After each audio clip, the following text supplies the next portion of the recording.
Hablemos sobre las afectaciones que podría tener nuestro país ante este conflicto. Saludo con gusto al economista Pablo Álvarez y Casa. Muy buenos días, Pablo.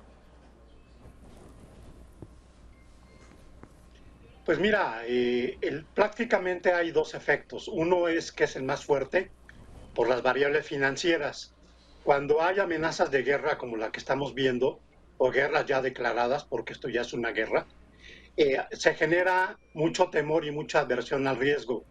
Entonces, muchos inversionistas buscan refugio en documentos más seguros.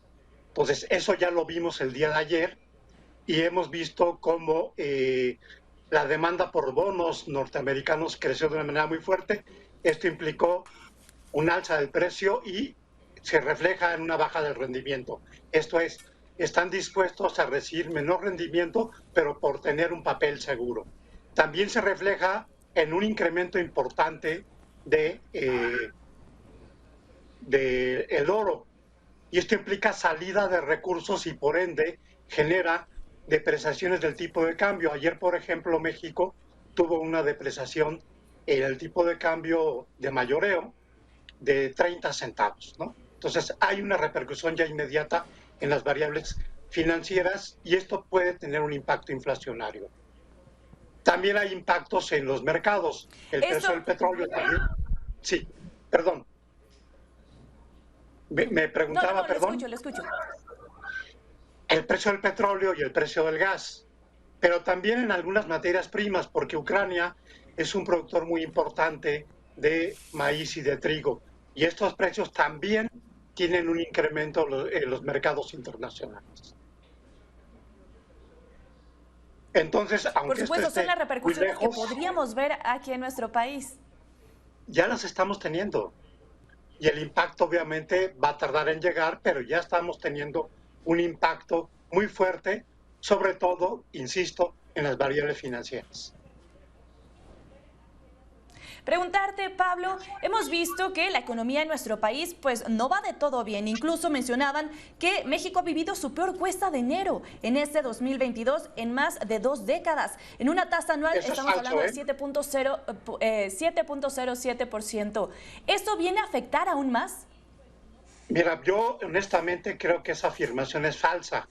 La cuesta de enero del año pasado fue peor y nadie dijo nada.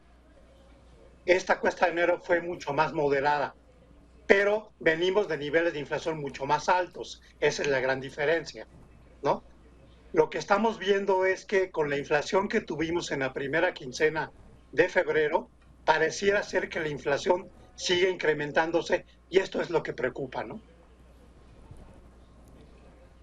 Por supuesto. ¿Cuál podría ser el panorama, Pablo? Ya lo mencionabas, ¿no? Estamos viendo repercusiones que van a ir llegando poco a poco ante este conflicto. ¿Qué panorama podemos esperar? Pues es un panorama muy complicado porque no tenemos crecimiento importante del mercado interno.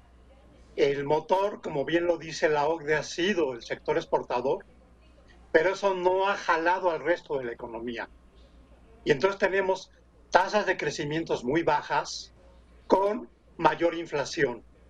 De hecho, la propia OCDE está dando un pronóstico de crecimiento 2.3 para este año, que incluso puede ser menor, ¿no? Porque ellos hicieron sus estimaciones todavía Que incluso, con datos preliminares del 2021. incluso la OCDE proyectaba un poco más y hace unas semanas fue que retractó y mencionó este incremento que tú compartes del 2.3.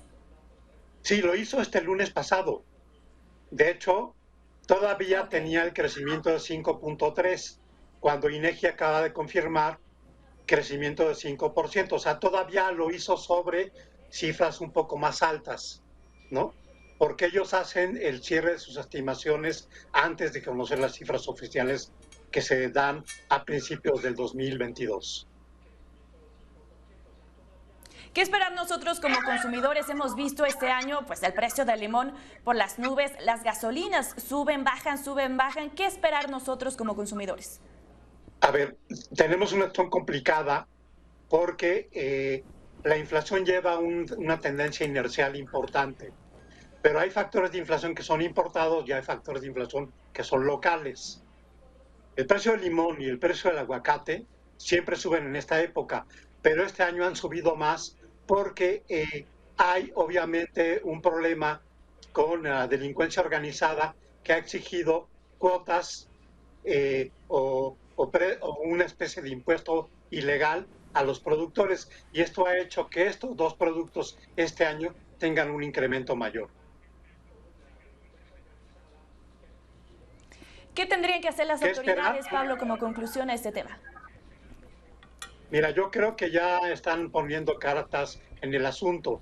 El gobierno de Estados Unidos se quejó de que una agente que vigila la situación había sido detenido.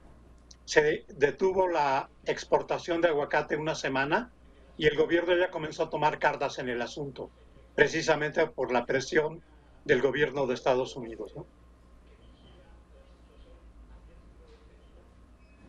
Muchísimas gracias, Pablo Álvarez y Casa, economista. Estoy segura vamos a seguir comentando este tema, el tema económico en nuestro país y ahora aunado a esta variante del conflicto allá en Ucrania. Pues sí, yo creo que vienen momentos de mucha volatilidad, pero esto también genera confusión porque una vez que el asunto se resuelve, volvemos a regresar a una situación mucho más estable. Yo espero que la presión del gobierno chino ayude mucho a distender el conflicto con Ucrania, ¿no? De hecho, hoy pues estaremos muy al pendiente. ya hubo un llamado Pablo. al respecto del gobierno chino. Gracias a ti, Lidia. Así es, así es. Un abrazo, Pablo. Excelente día.